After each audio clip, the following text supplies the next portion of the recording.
Hi there. I have another question from a student. And this is a great question, but I think this is a good example of a student coming to understand how the Bible comes to exist. So the question is, who was the first person to discover the Bible? And you know what? That's a really interesting question, which I'm going to talk about, but it doesn't really it kind of reflects a bit of a misunderstanding that the Bible wasn't really discovered. So it's not like sometimes we imagine that the Bible that we have, the book, is somehow was buried somewhere and somebody ended up digging it up. Right? So this is my Bible. I call it the Bible in the Year. But here's a book here with some pages in it, and it's like this. And the idea is that, well, a long time ago, somebody uncovered a box and they found the Bible in there, and then it was copied. And that never really existed in the history of the Bible. So if we're talking about the origins of the Bible, I recorded a video about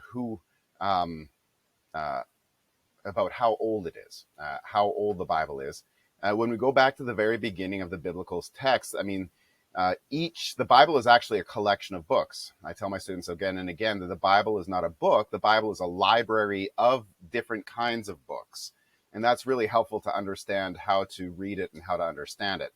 And so these books were actually written over a long period of time and at different times and in different places by different people, sometimes centuries apart from each other. And it really is only relatively late, longer than people realize, that the actual books that were included in the Bible, we would call that the canon of the Bible, the canon of Scripture. It was relatively late that we have really kind of a firm establishment of which books belong in the Bible. And by relatively late, I mean around the year 300 or 400.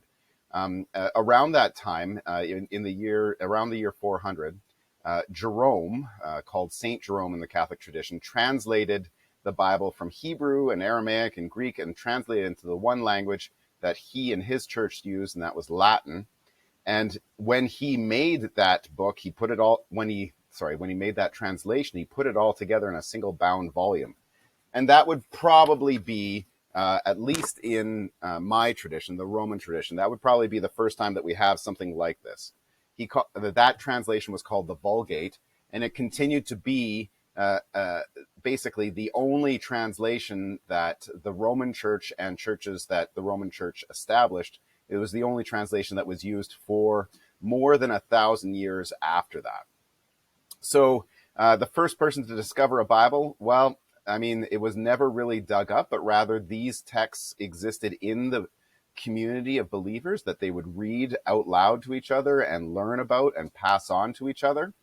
And it was only when the church actually exited persecution and could actually kind of gather the different books that were being read in the different churches of the different books of the New Testament, that could gather them together and put them into what became the Christian Bible of the Old Testament and the New Testament.